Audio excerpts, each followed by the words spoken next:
தங்கம், புதையல், புதையல் வேட்டை இப்படிலாம் சொல்லும்போது 1920, 60 அப்படின்னு சொல்லி பழைய காலத்துக்கே போயிட்டு இருக்கோமே. இப்போ 2021 இதே மாதிரி புதையல் வேட்டை நடக்குதா?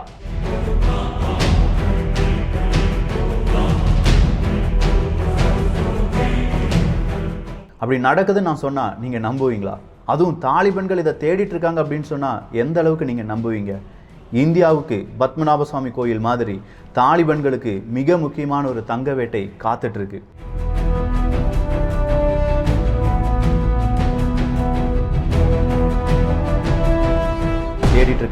தேடிட்டு இருக்காங்க. ஆனா இதுக்கு பின்னாடி இருந்த மர்மம் என்ன? சோவியத் யூனியன் ரஷ்யாவை கொண்டு போயிட்டாங்களா? அமெரிக்கா கொண்டு போயிட்டாங்களா? இல்ல ஆப்கானிஸ்தானுக்குள்ளேயே இந்த தங்க புதையல் இருக்கிறதா? டில்யா டெப்பே, ஒரு தீராத மர்மம்.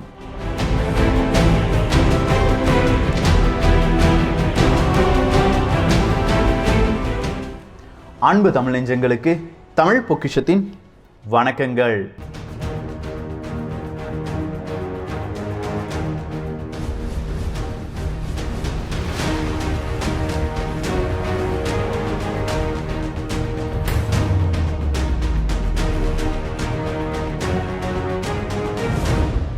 தாலிபன்கள் ஆப்கானிஸ்தானுக்குள்ள வந்துட்டாங்க.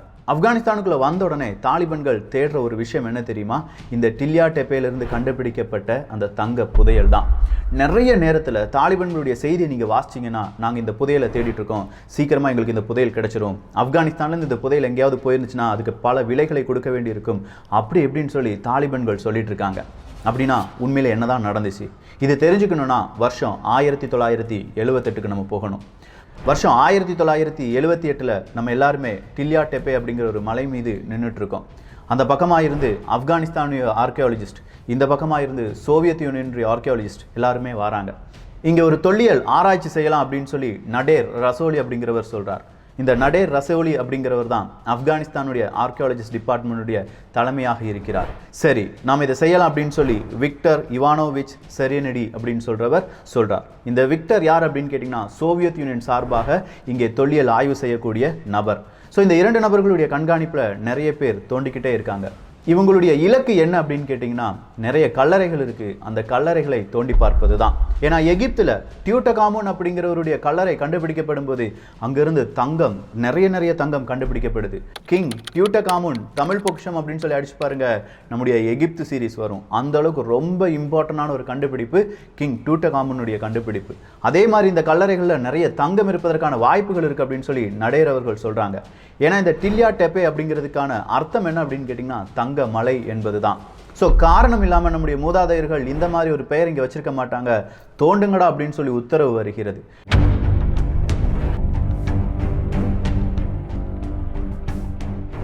எல்லாருமே தோன்றாங்க. தோண்டி பார்க்கும்போது 6 கல்லறைகள் கண்டுபிடிக்கப்படுது. இந்த 6 கல்லறைகளில் இருந்த சவப்பெட்டிகள் அப்படிங்கிறத கொஞ்சம் கொஞ்சமாக எடுத்து வெளியில் கொண்டு வந்து பார்க்குறாங்க. அதில் எலும்புக்கூடுகள் இருக்குது. ஆனால் ரொம்ப பெரிய ஷாக்கிங் லெவலில் ஒவ்வொரு எலும்புக்கூடுகளையும் சுற்றி நிறைய விதமான தங்கம், காயின்ஸ் இல்லாட்டி கலைப்பொருட்கள் அப்படிங்கிறது இருக்குது. கிட்டத்தட்ட 21,000 கலைப்பொருட்கள் 6 கல்லறையிலிருந்து எடுக்கப்பட்டது. இந்த 6 கல்லறையில் 5 பெண்கள், ஒரு ஆண் அப்படின்னு சொல்கிறது தான். ஸோ இந்த ஆண் அப்படிங்கிறவர் அரசனாக இருந்திருப்பாங்க, இந்த 5 பெண்கள் அவங்களுடைய மனைவியாக இருந்திருப்பாங்க. இப்படித்தான் இவங்களை புதைச்சிருக்க வேண்டும். இன்னொரு கல்லறையை தேடி பார்க்குறாங்க, அவங்களால முடியலை. ஸோ இந்த 6 கல்லறைகளுடைய அந்த தங்கம், வைரம், வைடூரியம் இந்த மாதிரி புதையலெல்லாம் எடுத்து இந்த விக்டர் மற்றும் நடேர் அவர்கள் எங்கே கொண்டு போகிறாங்க? காபூலில் இருக்கக்கூடிய அருங்காட்சியகத்துக்கு கொண்டு போகிறாங்க. சரி, இது எந்த இடத்துல இருந்தது அப்படிங்கிறது தான் அடுத்த கேள்வி. பாக்டீரியா அப்படிங்கிற ஒரு இடம் தான்.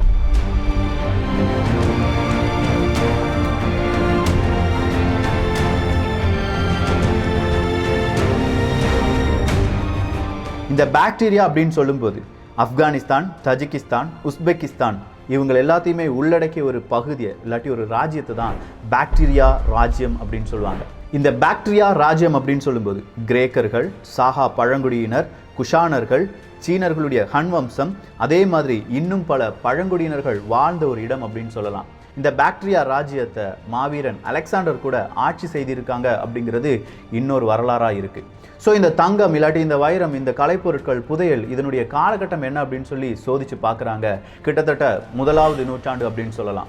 ஸோ ஒரு 2500 வருஷத்துக்கு முன்னாடி இருக்கிற புதையலை நம்ம கண்டுபிடிச்சிருக்கோம். இதுதான் டியூட்டகாமனோட பெரிய புதையல் அப்படின்னு சொல்றாரு விக்டர் அவர்கள்.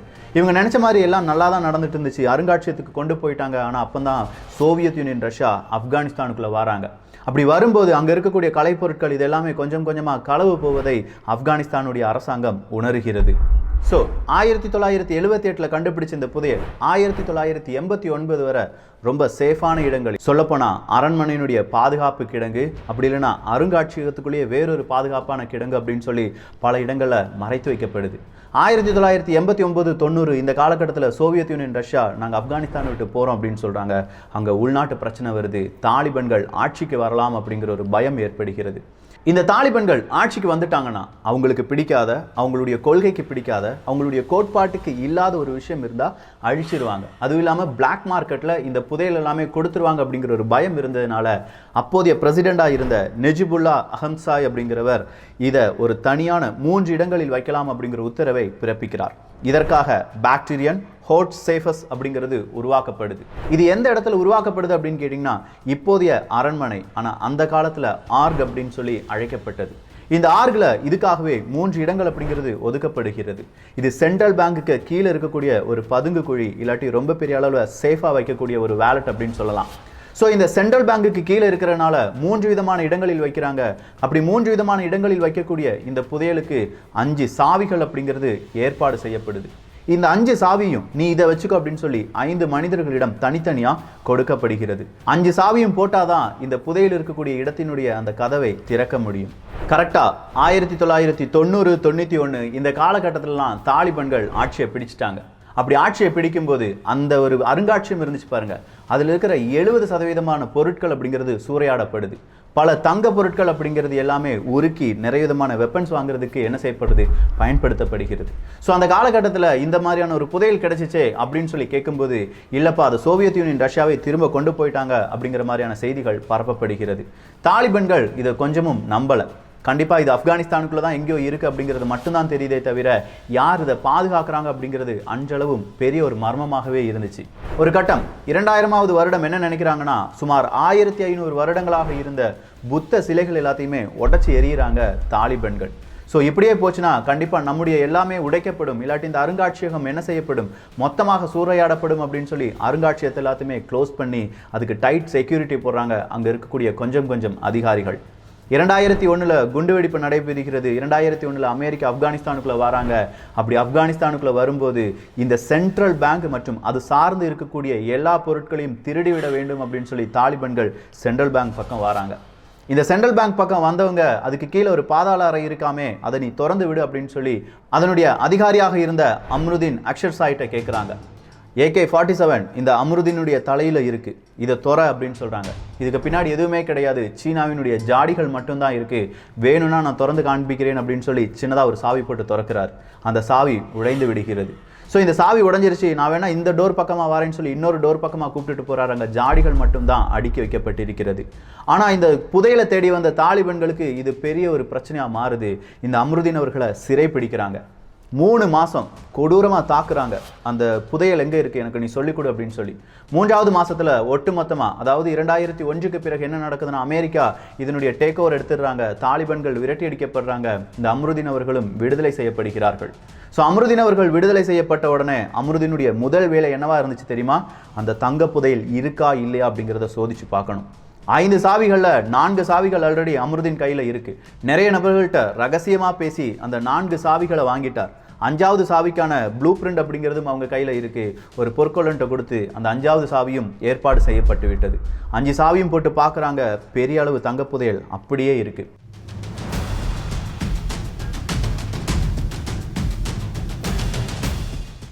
ஸோ 2003 2004 இந்த காலகட்டத்தில் ஓகே இனி தாலிபன்களுக்கு இங்கே வேலை இல்லை அப்படின்னு சொன்னோன்னே இதை நீங்கள் புகைப்படம் எடுக்கலாம் அப்படின்னு சொல்லி, இல்லாட்டி அருங்காட்சியகத்தில் வைக்கலாம் அப்படின்னு சொல்கிற ஒரு அறிவிப்பு வருது. ஸோ முதல் முறையாக இந்த உலகத்துக்கு பாக்டீரியா தங்க புதையல் அப்படிங்கிறது காண்பிக்கப்படுது. நிறைய பேர் ஃபோட்டோ எடுக்கிறாங்க, நிறைய பேர் வந்து பார்க்குறாங்க. இது இந்த பழைய பட்டு வழிச்சாலை இருந்துச்சு பாருங்கள், அதனுடைய ஒரு பிரதிபலிப்பாக இருக்குது. ஏன்னா ரோம் நகரத்திலிருந்து இந்த பக்கம் இந்தியா வரை இருக்கக்கூடிய அனைத்து விதமான கலாச்சாரங்களினுடைய அடிப்படையில் இருக்கக்கூடிய புதையல் இது. எல்லா நாட்டினுடைய காயின்ஸ் இருக்கு, பல அரசர்களுடைய பரிசு பொருட்கள் இருக்கு, பல விதமான கிரீடங்கள் இருக்கு, இப்படி எல்லாமே இருக்கு. ஸோ 2007 2020 வரை கிட்டத்தட்ட 13 நாடுகளில் இந்த ஆப்கானிஸ்தானுடைய பாக்டீரியா தங்க புதையல் அப்படிங்கிறது கொண்டு செல்லப்பட்டு அந்தந்த மியூசியத்தில் வைக்கப்பட்டு எல்லா மனிதர்களுக்கும் காண்பிக்கப்படுகிறார்கள். இதன் வழியாக ஆப்கானிஸ்தானுக்கு நிறைய விதமான லாபம் அப்படிங்கிறதும் கிடைக்குது. 2021 பிப்ரவரி மாதம் பிரசிடென்டல் பேலஸ் அப்படிங்கிற இடத்துல, ஆப்கானிஸ்தானில் இருக்கக்கூடிய பிரசிடென்டல் பேலஸ் அப்படிங்கிற இடத்துல மறுபடியும் ஒரு அருங்காட்சியமாக இது வைக்கப்படுது. அடுத்ததாக தாலிபன்களுடைய ஆட்சி வருது. அதாவது கொஞ்சம் நாட்களுக்கு முன்னாடி தாலிபன்கள் காபூலை கையகப்படுத்திட்டாங்க அப்படிங்கிற டீட்டெயில்ஸ்லாம் உங்களுக்கு தெரியும். மறுபடியும் இந்த ஒரு பாக்டீரியா தங்க புதையல் அப்படிங்கிறத காணலை.